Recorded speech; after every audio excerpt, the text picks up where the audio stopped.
So I would like to say, when we did this lecture, the first Truth or Consequences lecture at the end of January, it really became the start of something very big.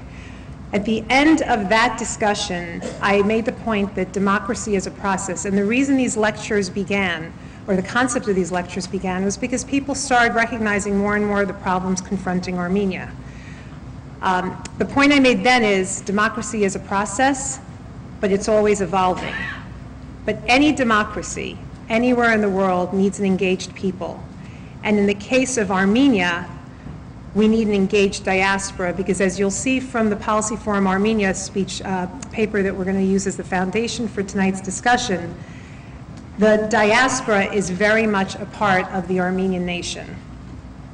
So looking back at that January event, the following happened. We provide a lot of information. I know many of you were here. So you remember we provide a lot of information. It was demonstrated that there is a huge level of interest in the issues that were discussed, and that discussion reflected a desire that there were many to be engaged.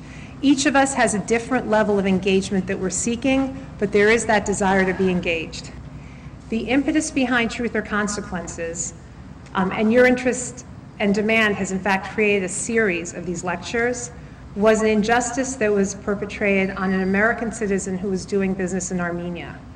What continues is a seemingly dysfunctioning justice system in the case of Narek Hartunian. And you will see a video after the speakers, before the question and answer, a brief video about Narek's case. Another key point from the lecture that we heard in January was Professor Simon Payaslian said the following: an engaged diaspora actually helps those in Armenia. He also made the point that if it takes 20 years to address the issues and the problems that we raise, that's fine. But it can't take 20 years to start the process. So hence these discussions. 70 years of Soviet rule succeeded in doing two things. First, Armenia and the diaspora were effectively divorced from one another. Contacts were limited and perceptions of a national reality mostly unrelated, with the two halves developing separately from each other. Distinct identities, distinct realities, and distinct concepts of what is and what is not Armenia or Armenian. Second, the separation succeeded in idealizing the idea of Armenia, not just a state, but the concept of a nation with a state, this almost celestial place that existed in the hearts and minds of diasporans everywhere, and Armenia wholly and completely detached from the Soviet Republic of Armenia. But all this was about to change.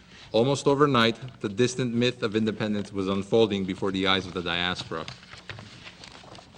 Some traditional diaspora political parties and organizations, groups which had for some 70 years carried on the fight for statehood, for resurrection from destruction and devastation, groups which had upheld Armenian identity throughout the world for decades, were now being broadsided by an independence movement at the hands of a seemingly ragtag team of unknowns in Soviet Armenia. The psyche of the diaspora was in shock. The communiqué of October 1st, 1988 memorialized this shock to some extent. One-time visionaries of an independent Armenia, the carriers of the nation's hopes and dreams, were now singing a different tune.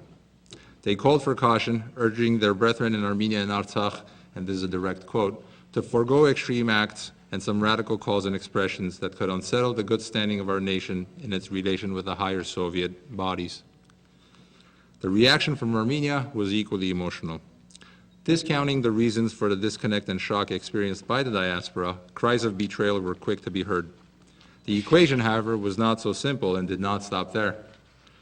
The devastating December 1988 earthquake, the start of hostilities in Artsakh, and a new wave of exodus swelling the ranks of Armenian communities in Europe and North America made things that much more complicated.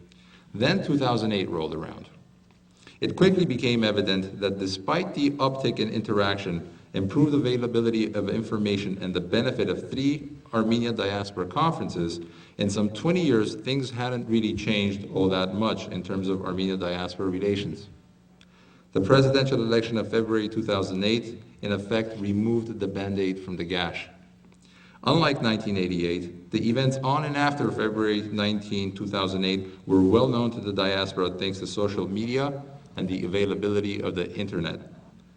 Not only did the largely fraudulent presidential election spark massive protests in Armenia, but tens of thousands of people supported the Yerevan demonstrations in cities outside of Armenia. Nonetheless, only a handful of diasporan sources were providing unbiased information about the events unfolding in Yerevan. As a repeat of the letdown in 1988, the traditional diaspora organizations adopted a vastly different response to the developments than the dissent shown in Armenia. In effect, the March 18, 2008 joint statement by the leading Armenian organizations in the United States offered tacit support for the authorities.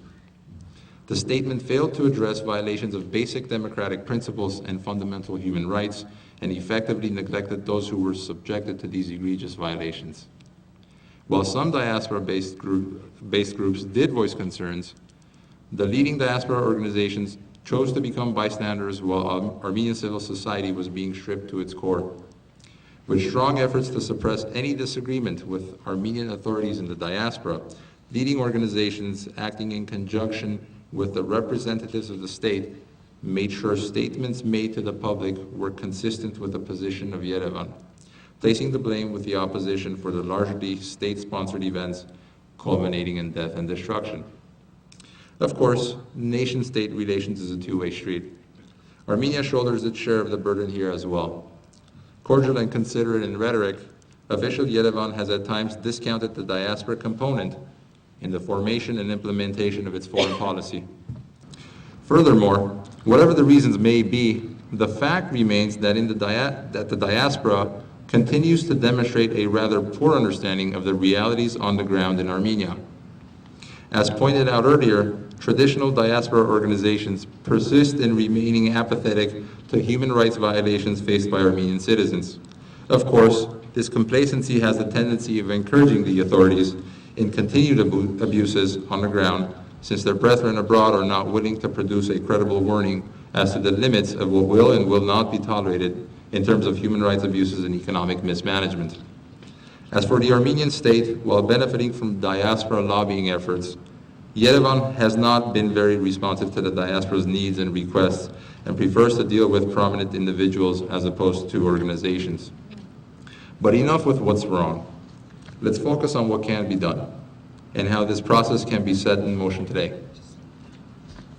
First things first, principally, we must refuse to support the corrupt. To date, the diaspora has not done the necessary prodding on this issue. In fact, as we saw in 2008, the diaspora has effectively encouraged the status quo. It can no longer afford to allow Yerevan's human rights abuses and trampling of principles of democracy to continue to go unnoticed and unaddressed. Second, the diaspora must form a vision for Armenia. This vision must largely be compatible with the aspirations of the citizenry of Armenia. Third, we must overcome our traditional fragmentation and must set in place mechanisms for mobilizing resources and monitoring activity on the ground in Armenia. This leads to my next point. We can be more diligent in policing the relationships of our leaders with Armenia's leadership and demand accountability where and when appropriate. In fact, we can even be more diligent in policing official Yerevan. This very event here tonight is an act of such policing. Your friend, your brother, your son, Narek Harutyunyan, was subject to the abuses I've touched upon tonight. And by gathering here, you're sending a loud message to Yerevan that you're not going to stand for it.